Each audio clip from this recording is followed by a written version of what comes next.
Hi, my name is Victoria and I'm a life coach. And so today, our video is going to be somewhat of a follow on from the previous video that I did on how you deal with somebody else's anger and somebody else's out of control emotion.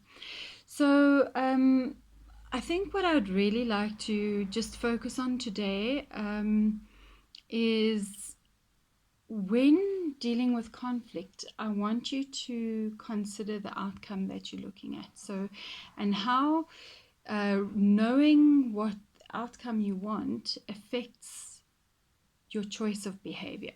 And when you can be conscious about this process, you can make huge inroads into dealing with conflict in a much more constructive manner and with a far better outcome than you could have ever imagined. Okay, so but I think, let me tell you that the next few videos, I think I'm going to deal with intentions and how they affect the outcome of your efforts, regardless of whether it's relationships or whether it's your career goals or whatever. I also think I need to deal with the concept of judgment and how judgment impacts our interpretation of the world, and how judgment is influenced by our filters and our life experience and belief systems, and how that can really destabilize you in many ways. But today, I just want to talk about outcomes and conflict. Okay. So, whenever we're in a situation where conflict is a major issue or conflict is unavoidable, we essentially look at the conflict. Now, there are a number of ways that we handle conflict depending on your personality type. You either run from conflict and pretend it doesn't exist, or you confront conflict very aggressively on the other end of the spectrum, or you manage it very ineffectively. Unless you're very well versed in conflict management and dealing with conflict, you can really mess up the flow of how you get to the outcome that you're looking for. So the first thing I want you to do when you're sitting with a situation where there is conflict, I think maybe these days of being at home and not being in a good routine, in enough of a routine, is getting to my brain. Whenever you're faced with a situation that is specifically going to generate conflict, or there is already conflict, I'd like you to just take a moment and consider what outcome you're looking for. What is the ideal outcome in that situation? Now, sometimes you're not going to have the luxury of time to consider that, all right? And this is where presence and personal awareness becomes very important, because when you can be present and when you can be self-aware, you won't be sucked into the conflict so much and the emotion so much that you can't consider what outcome is going to be the best outcome for you. But let's say you are sucked into it, and let's say you are emotively involved, and now you have to navigate yourself through this. I would recommend that if you can, require a bit of a timeout, take a step back, and go and think about the outcome that you're looking for. Now, an example that I think is best for me to describe is conflict with my children. Now, I have 3 really fabulous kids, but my one son is autistic. He's high functioning, so he's Asperger's, and he often, let me not say often, there are times when we are not of the same mind and where conflict is really a problem for him and I, and dealing with that conflict is critical to the health of our relationship and maintaining good relations with one another. He is now 23, so he is fairly older. He's no longer a child, and so this process is a little easier for us now. When he was little, it was really tough. Dealing with his anger and his aggression was really tough for me. I found it very hard as a mother. I think, but I can attribute much of my learning with regards to communication with difficult people and conflict resolution to him, because he gave me such an incredible perspective of how people can think differently, and how my thinking was perhaps not necessarily the be all and end all of absolute correctness.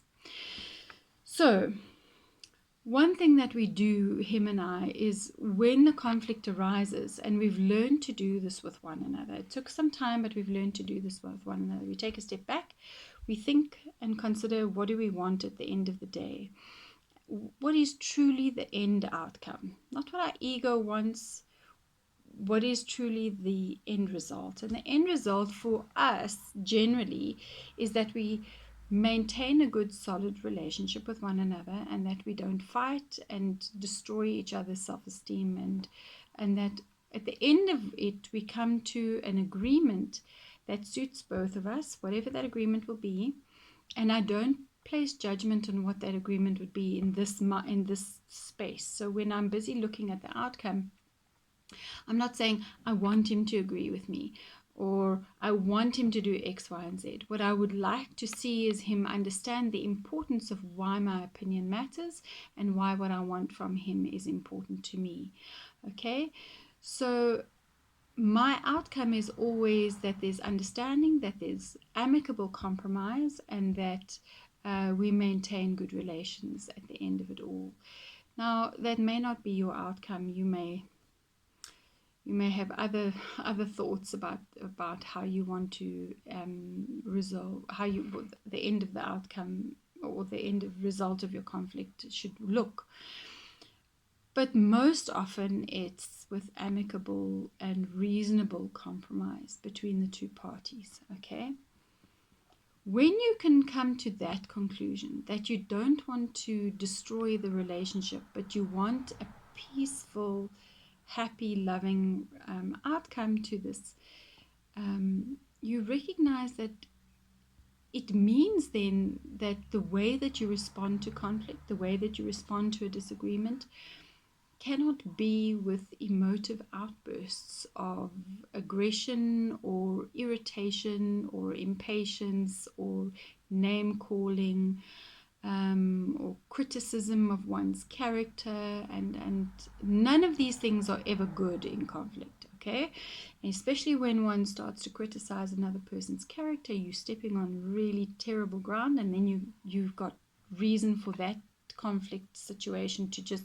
spiral right out of control, and not even be about the initial issue in the first place, because generally that's what happens with arguments, is they land up being about 100 other things and not about the initial problem that was there in the first place. What one might find is that the initial problem that was there in the first place may also have an underlying cause. All right, there's always a cause to an action. So cause and effect is always at play, always at play.